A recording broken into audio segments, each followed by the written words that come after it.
Hello दोस्तों, नमस्कार। स्वागत है आपके अपने यूट्यूब चैनल संजय टेक्निकल @21 में। आज से जो है हम फीटर ट्रेड के लिए एक बेसिक क्लास शुरू कर रहे हैं, जिसमें से हम डेली जो है एक टॉपिक को डिस्कशन करेंगे और उस टॉपिक से संबंधित जितने भी प्रीवियस ईयर एग्जाम में क्वेश्चन पूछे गए हैं उन सभी क्वेश्चंस को वीडियो में शामिल करेंगे और उस क्वेश्चन से संबंधित और भी क्या फैक्ट बन सकते हैं उन सभी फैक्ट को है इस वीडियो में पार्टिकुलर वीडियो में डिस्कशन करेंगे। तो उम्मीद है वीडियो आपको बहुत पसंद आएगी और आपके किसी भी एग्ज़ाम के लिए प्रिपरेशन आप कर रहे हैं तो उसके लिए काफ़ी हेल्पफुल होगी। तो प्लीज़ वीडियो को अंत तक देखिएगा, ठीक है, ताकि आपको पूरी जानकारी प्राप्त हो सके। चलिए वीडियो को शुरू करते हैं। आज का हमारा टॉपिक है स्टील रूल और कैलिपर्स। तो स्टील रूल और कैलिपर से विभिन्न एग्जाम में किस प्रकार के क्वेश्चन पूछे गए हैं और किस प्रकार से क्वेश्चन पूछे जाते हैं, उन सभी पॉइंट्स को हम इस वीडियो में कवर करेंगे। चलिए वीडियो को शुरू करते हैं। आज का पहला प्रश्न है, स्टील रूल स्टेनलेस स्टील की बनी होती है। ठीक है, आपको याद रखना है कि स्टेनलेस स्टील, कभी कभी स्टील रूल का मटेरियल के बारे में पूछा जाता है कि स्टील रूल का मटेरियल जो है स्टील किस मटेरियल की बनी होती है। तो आपको याद रखना है कि स्टील जो है स्टेनलेस स्टील का बना होता है। ठीक है, नेक्स्ट है, इसके द्वारा 0.5 मिलीमीटर की शुद्धता में माप ली जा सकती है। यानी कि स्टील रूल की जो लिस्ट काउंट होती है वह 0.5 मिलीमीटर होती है। ठीक है, नेक्स्ट है, स्टील रूल एक प्रकार का डायरेक्ट लीनियर मेजरमेंट टूल है। थोड़ा सा इस पॉइंट को समझ लेते हैं कि डायरेक्ट लीनियर मेजरमेंट क्या होता है। तो डायरेक्ट का मतलब जो हम माप, जैसे कि ये कोई डायमेंशन है यहाँ से यहाँ तक की, ठीक है, और इसकी जो हम माप लेते हैं, ठीक है, तो जो स्टील रूल की अगर मदद से लेते हैं तो ये उसमें डायरेक्ट हम उसकी माप को पढ़ सकते हैं कि इसका जो माप है 10 सेंटीमीटर है, ठीक है, कि 50 मिलीमीटर है। इस प्रकार से हम उसकी माप को डायरेक्ट उसी समय हम पढ़ सकते हैं। ठीक है, तो उसे हम डायरेक्ट लीनियर जैसे डायरेक्ट मेजरमेंट टूल कहते हैं।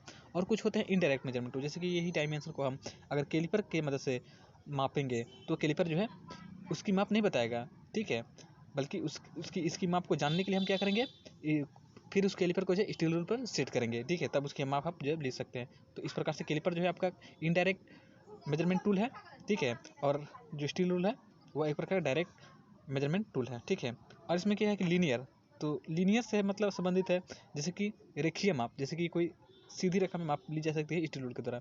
जबकि अन्य जैसे कि टूल है जैसे कि बेबल गेज हो गया, ठीक है, वर्नियर बेबल प्रोटेक्टर होती है, यह एंगुलर मेजरमेंट टूल है, इसके द्वारा कोणीय माप ली जा सकती है। ठीक है, नेक्स्ट है, अब स्टील रूल के प्रकार देख लेते हैं। कौन कौन से स्टील रूल के प्रकार होते हैं, कौन कौन से प्रकार के स्टील रूल होते हैं, जैसे कि flexible steel rule, hook screw rule, shrink rule और नैरो रूल।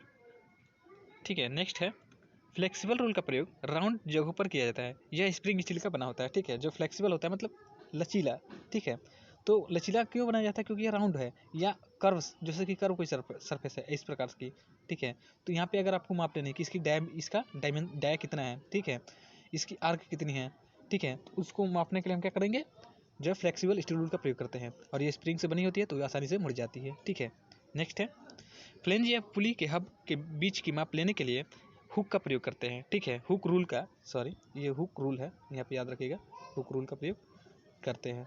ठीक है, चलो नेक्स्ट है, श्रिंक रूल का प्रयोग पैटर्न मेकर के द्वारा कास्टिंग के समय किया जाता है। यानी कि श्रिंक रूल जो होता है इसका प्रयोग पैटर्न मेकर के द्वारा किया जाता है। और इसकी एक खास बात और है कि यह जो इसकी जो माप होती है वो साधारण रूल के हिसाब से थोड़ा सा ज़्यादा हो, क्योंकि जब कास्टिंग के समय जब क्या होता है मोल्डिंग या कास्टिंग की जाती है तो जब क्या होता है गर्म होता है, वो पदार्थ जो है गर्म होता है और उसके बाद उसमें मोल्ड में डाला जाता है। तो मोल्ड का साइज जो होता है, जो श्रिंक रूल से जो नाप करके जो मोल्ड बनाया जाता है वह थोड़ा बड़ा बनाया जाता है। ठीक है, ताकि उसकी एक्चुअल वो पिघलने के बाद जब वो ठंडा होगा पदार्थ तो क्या होगा, सिकुड़ेगा, तो वह अपने वास्तविक लंबाई को डायमेंशन को प्राप्त कर सके। इसलिए जो है इसकी जो डायमेंशन होती है थोड़ी नॉर्मल स्टील रूल की अपेक्षा थोड़ी बड़ी रखी जाती है। ठीक है, नेक्स्ट है, संकीर्ण जगहों पर माप लेने के लिए नैरो रूल का प्रयोग किया जाता है। संकीर्ण पतली जगहों पर माप लेने के लिए हम नैरो रूल का प्रयोग करते हैं। इसकी जो चौड़ाई होती है लगभग 5, नैरो रूल की चौड़ाई जो होती है लगभग 5 मिलीमीटर या 10 मिलीमीटर होती है, ऐसा ही कुछ होता है। ठीक है, नेक्स्ट है, स्टील रूल की लंबाई 150 से 600 मिलीमीटर तक होती है। जैसे कि 150 मिलीमीटर का होता है, ठीक है, 300 मिलीमीटर का होता है और 600 मिलीमीटर का ये स्टील रूल होता है। ठीक है, नेक्स्ट है, कैलिपर से संबंधित दिया है कि कैलिपर एक प्रकार का अप्रत्यक्ष माप लेने वाला औजार है। जैसे कि आपको पहले हम बताते हैं कैलिपर क्या है, अप्रत्यक्ष, यानी कि जब कोई डायमेंशन यहाँ से यहाँ तक की आपकी माप लेनी है डायमेंशन की, तो इस पर हम क्या करेंगे, दोनों पॉइंट को इसको सेट कर देंगे और फिर उसके पॉइंट को ले जाकर हम स्टील रूल की मदद से इसकी रीडिंग लेते हैं।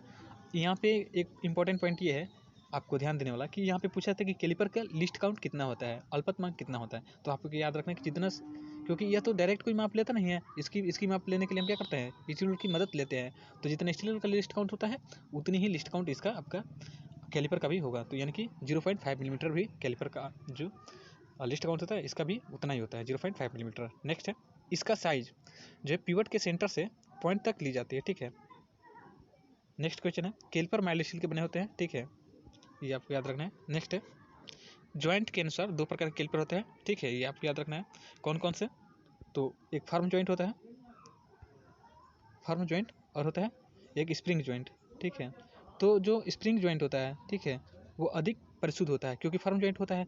तो हम जैसे कि यहाँ फर्म जॉइंट का मतलब है कि जैसे कि यहाँ पे रिवेट वर्ड से इसकी बस इसको जॉइंट, दोनों लेग को क्या कर जॉइंट कर दिया जाता है, ठीक है। तो ये जो डायमेंशन के बीच में सेट की जाती है वो कभी कभी क्या होता है, हिल जाता है।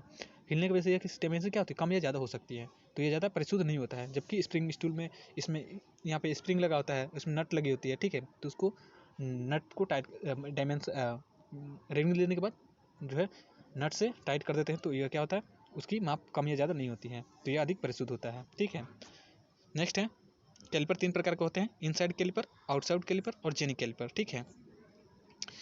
इनसाइड कैलिपर का माप अंदरूनी स्लॉट की माप लेने के लिए होता है, ठीक है। आउटसाइड कैलिपर का माप का प्रयोग बाहरी डायमीटर की माप लेने के लिए होता है, ठीक है।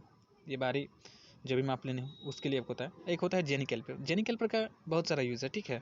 जैसे कि पैरेलल लाइन आपको खींचनी हो, ठीक है, समांतर लाइन खींचनी हो, तो वहाँ पे हम जेनी कैलिपर का यूज़ करते हैं।